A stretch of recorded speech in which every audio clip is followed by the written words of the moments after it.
thank you for that kind introduction. Magnus gave me a copy of his book right before this, and I opened it up, and the first thing I saw, it says, "We cannot entrust our understanding of the world to self-proclaimed experts." No. I'm not sure why I'm here. Can I have the... yes, you will have the clicker, and I will dial up your presentation. Okay. And So, we're talking about, I spent a day yesterday at Robotdalen and was fascinated by everything that's going on here, and it's great. And a lot of you are academics and interested in robotics and how to get your ideas out into the world, and that's what I'm going to talk about today. Some of the demands for your ideas, because it is from, as you mentioned, people who don't know what can't be done yet are the ones who come up with the really bright ideas and drive forward our life in the, what was it, the Anthropocene? The Anthropocene. So I'm going to give some sort of thoughts about how to get from academic stuff out into the world. And I've been around a lot of business school types, so this is a 2x2 chart here. And if we look at turnkey versus demo level systems on the left, and limited cost versus unlimited cost, this is sort of where things sit. Unlimited cost and turnkey are military systems. They can be fantastically expensive. Demo level, limited cost for education, etc. And academics tend to work down in this bottom right-hand corner. But the money people who are going to actually fund stuff tend to like to be up in that top left-hand corner. So they're sort of in different places, and I'm going to talk about how to get from one to the other today. Why does it make sense to have robot companies today? Obviously, Robotdalen is all about this, but why does it make sense? And there's a bunch of reasons. One is customer pull. There's just a lot of jobs we don't want to do. As you said, we don't want to do back-breaking work. People don't like that. For rehabilitation and deficit assisting people. Demographics is a really big driver. I'll come back to that. It's turning upside down the elder to younger ratio, and that has a lot of implications. More productive and competing globally, and in some countries, hostility to immigrants who have often done the dirty, dull jobs that the locals don't want to do, but there's a lot of pushback against that. At the same time, there's technology push, and Moore's law has been very, very good to robotics in terms of sensors and actuators. And we can now start to replace some mechanical precision with computation. So even though mechanical things don't get exponentially cheaper, we can use cheaper mechanical stuff because computation can compensate. And within artificial intelligence and computation, there have been a bunch of trends which have given us more capable robots. And people are starting to worry about user interfaces and how ordinary people can deal with the robots, which is important. So in the last decade, we've had an incredible uptake of robots in ordinary life. And we already saw the Da Vinci system in the top left corner. We've seen lots of home robots, and then lots of military robots out in the world. And I'll just tell you one story. This is from a lot of robots have been in Iraq and Afghanistan dealing with roadside bombs. In 2002, the doctrine in the US military was to get the youngest kid in the squad, put them in a bomb suit, and send them out with a rope tied around them to pull them back, to poke the bomb with a stick. And now the doctrine is you have to send a robot. Here's a robot that got blown up in Iraq, and on the back of its head is what the guy who was the operator had been keeping track. Had been one vehicle-based improvised device, 17 improvised explosive devices, and one unexploded ordnance, and then the robot got blown up. He brought him into a depot and said, "This is my robot Scooby. Can you fix it?" And they said, "No, but we can give you another robot." "Oh no, I want Scooby fixed. We've been through a lot together."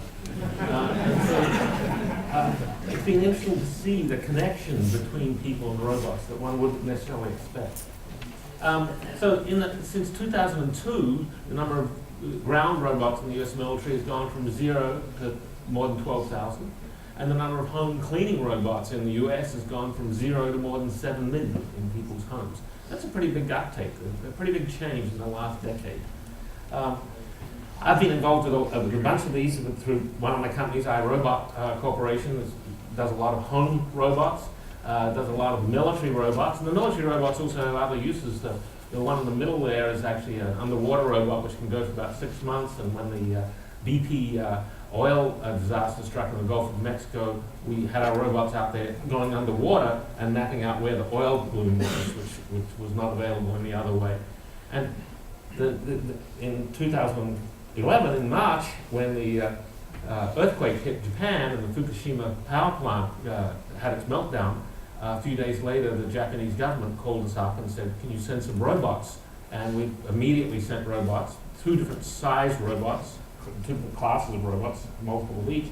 Some of them went inside the reactor buildings, and you think of a nuclear power plant as high-tech. Well, it's a 40-year-old high-tech nuclear power plant, so the instrumentation was not digitally connected, and the robots had to go into very high radiation areas and look at analog dials and send that back video, and then have multiple robots as Wi-Fi hop stations along the way. And then the larger robots are going in and actually doing some of the physical cleanup in there. My message is that the world needs robots, and the world needs robots for a bunch of reasons, but primarily I think the overall driver is demographics. And this is Europe in 1950 with a histogram of age distribution of men on the left, women on the right.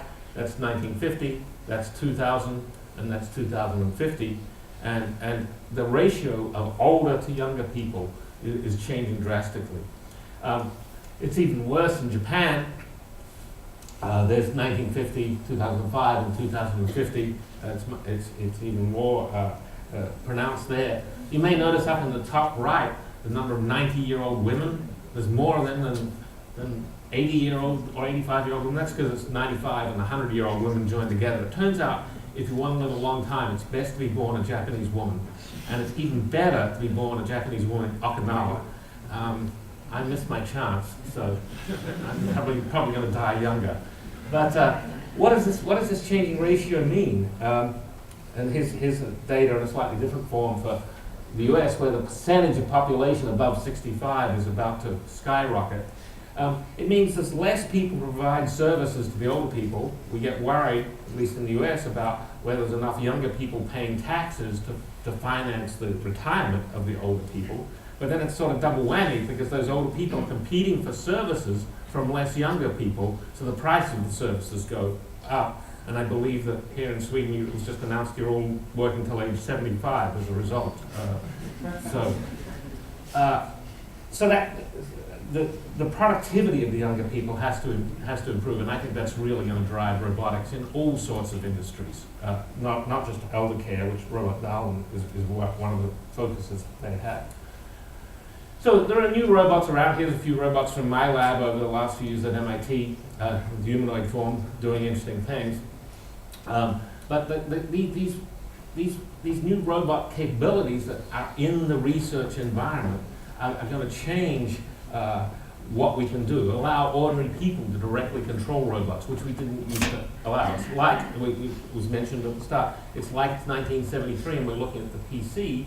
The PC was a democratizing thing. Before that, computation had been in mainframes and ordinary people didn't get to touch it.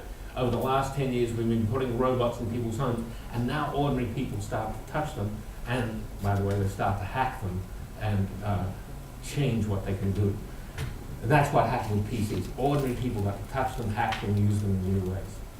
It's going to change the nature of robots and how they're used, and it's going to produce new killer apps. Now, this is probably a bad word to use with robots, given. In fact, Tan Lee, she's an Australian woman who has a startup out in California. She refers to them as manslaughter apps, because they're the unintentional ones, are the ones that really change the world. But one of the we can't quite imagine how robots are going to be used. We couldn't have imagined in 1973 that we'd all be carrying around devices in our hand which had the world's knowledge immediately available to us. We just, no one would have believed that. And if you look at Star Trek from the time, you see how far off that is from what the people were thinking was possible in the future. So it's going to change our world completely. So let's all invest in robots. Let's go build new robot companies. Good. But there's a little problem, and that's it's tricky to be a robotics investor. It's very tricky for I think 3 reasons. One is, unlike in some other areas, it's really hard for an outsider or even an insider to tell what is hard and what is easy to get a robot to do. It's really hard to make that judgment. And it's difficult to predict whether the market's going to be responsive to a radically new solution. That's another problem. And thirdly, normal conventional top-down engineering doesn't work very well on robots because robots are such complex interactive devices. And I'm going to explain these three things. So what's hard and what's easy? Well, science fiction robots are fantastic. So often when I talk to a reporter, they ask me, why doesn't your robot do X, Y, Z? Because they saw it in a science fiction movie, it must be easy. Well, not necessarily. And I also think, unfortunately, a lot of Japanese companies have had fantastic robots in the fantasy sense, where their videos of what they do are not real in the sense of what the robot would do if it was in this room now with you and me going up and interacting with it. The movies are rather staged. So that has given us a full sense of what's hard and what's easy. And often lab demos that you great academics do are done with underlying assumptions that you may not even be aware of. You're not trying to fool the world, but you may be fooling yourself in how well it really works because you're the one who's nursing along the demonstration. And so researchers are unaware of these underlying assumptions themselves. So transferring that to a real application out in the world may be hard. Now perception is effortless for people, but it turns out to be very hard computationally. I'm going to give you an example of that in a minute. And it's largely unsolved for robots, I claim. Our perception systems for our robots are really not very good at the moment. So why is perception so hard? Well, I just want to say, and people say, but the connector's coming along, you've got 3D data, that's going to make everything easy. Well, the 3D data is just 3D data, you still have to computationally do something with it, it's still hard. So here's okay, Anders, can I ask you what that's a picture of? It's a chessboard with a green cylinder. Yeah, and how do you know it's a chessboard? Well, it's just a chessboard shape with the one complex squares. Well, not the wrong number. Yeah. So, but why do you say what makes it chessboardy like? Squares of an alternating bright and dark. Yeah, alternating. Yeah, they're squares and they're alternating. They're actually not squares in the picture, but you corrected for that in your head somehow. It's isolated. But yeah, like that one is the bottom one is white, the top one is dark, right? Yeah, it seems so to me. Yeah. But they're really the same because if we start sort of covering stuff up, they're exactly the same color. But why did they look? Why did they look different? Well, there's a shadow being cast by that cylinder, and our brains are compensating for the shadow and compensating for the local brightness. So even though what's reaching our eye is exactly the same brightness, we're doing the right thing. You did the right thing. But computation, that's very difficult. Sensing and perception is still very difficult for our computers because it's so effortless for us. We're so good at it. We don't realize how hard it is. So that's the first thing. What is easy and what is hard? Business models. iRobot Corporation, a company I founded in 1990, reported its financial results last night. It did $465 million in business last year, which is nice.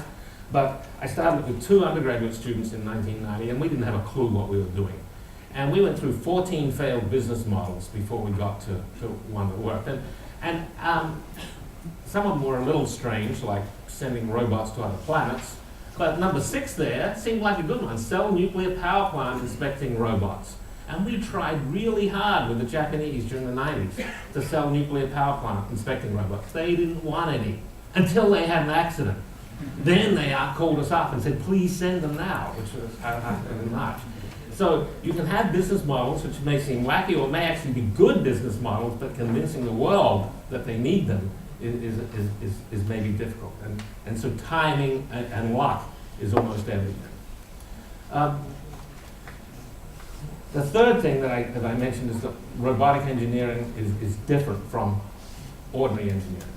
So if you gave me a jet airplane with just a manual control system on it and gave me $5 million, I'm sure I could robotize that airplane and make it be able to fly from Boston to Los Angeles without a person involved. I'm confident of that. We know how to engineer that sort of thing. Sounds like a complicated thing to do, but the plane only operates in a few distinct phases of takeoff, cruise, and landing, and the control equations for what goes on during that are well understood, and we can do it. That I can do, $5 million, no problem. I had plenty of money left over. Here's something, you can give me $50 million today. Give me $50 million today, I'm not sure I could get a robot to do the following thing. You ready for this?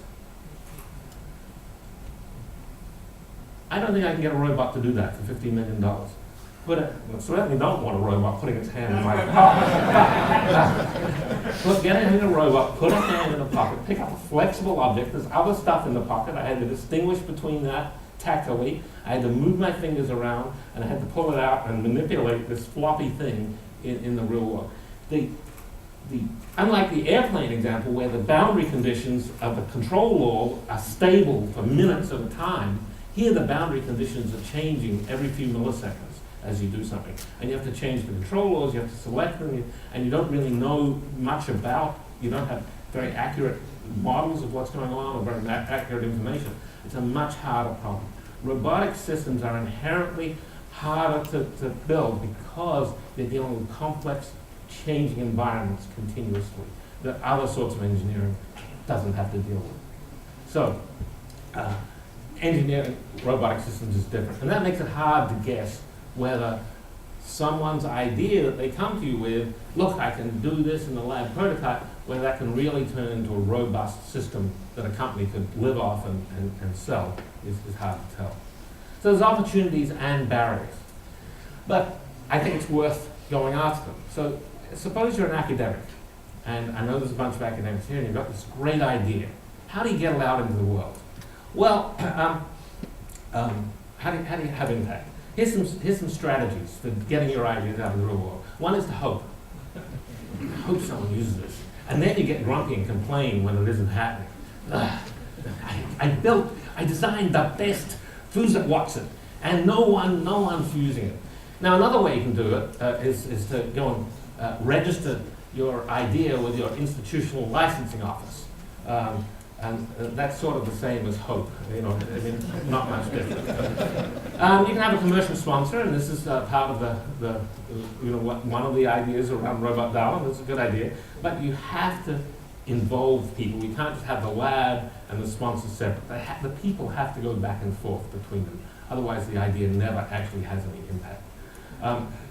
And you don't maybe don't get the financial reward nor the headache of starting a company that you would. You can consult for companies, or you can start a company around your idea. And ultimately, I think, if you really start a company around your idea, it's hard to stay in academia. At least you have to leave for a few years to do the concentration to get it out into a product that you need to do. So you've got this idea, it's your PhD thesis, it's a great idea. Well, that's not the whole story. The great idea is just a little part. There's really it's really only 10% of what you need. You need another 90% to turn it into something real. And now you've got something that you can go and raise funding on. And then you get the funding, and then you do the other 90% on top of that that turns it into a real world product. Now you got the real world product. You got to do another 90% of sales and marketing. And I always see engineers, why do we need those marketing people? They don't add anything valued. Well, yeah, you'll still be living in hope land unless you have that. So, for instance, the Roomba vacuum cleaner, it was 10 years between our first lab prototype at MIT and our first sale. And then it was another 8 years of refinement until we got to what we think is sort of the stable product. So 18 years of work to get it out there. But it's selling $1 million a year now, so $1 million a year. Lastly, I just want to wrap up and say academia is different from industry because there are different reward systems. And, I'm going to put them up left to right. Elegance and novelty of ideas is important in academia, but what's important in the commercial world is some customer wants to pay for it. They don't care whether it's elegant. You're rewarded having lots and lots of ideas in academia. That's maybe not so good when you're trying to build a new system and deliver it, and so on. In academia, the ideas only need to interface to a conference paper, but in the real world, they need to interface to the rest of the product. And in academia, the idea doesn't really truly have to be practical. It just has to sound clever, but it has to be cheap and reliable in the real world. The artifacts are very different. You know, if you haven't seen a demonstration in academia, there's a team of PhD students whose careers, revolve around the demo working. But when you send it out into the real world, you have an owner who thinks they paid too much for it, and they just want it to work. They just want the magic of it. This was in the last talk. And lastly, I just want to say this, I've experienced this from both sides. An academic working with a company gets frustrated with the industry engineer, and the CEO of a company gets frustrated with the academic. As an academic, I found engineers in industry wouldn't read scientific papers. I'd give it to them, and a week later they wouldn't have looked at it. Whereas the CEO looks at the academic and thinks the academic has contempt for customers. They don't really care about them. Now, an academic, has certain intellectual theories and debates. The engineers don't care about them. And the CEO looks at the academic and sees that they care way too much about their pet technique rather than satisfying the customer. The CEO thinks academics are unwilling to compromise, even when the alternative is to shut down the project. No, the right way to do it is this. That's a big struggle. And lastly, an engineer wants specs that they can engineer to, and the academic is saying, well, we can't really nail down the specs on this. It's more complex than that. You don't understand, but you really need to get to the specs finally. So there's a lot of room for new companies, and I hope that all of you go out there and build new companies and make the Robotdalen the great crucible for many, many new ideas. Thank you for your attention.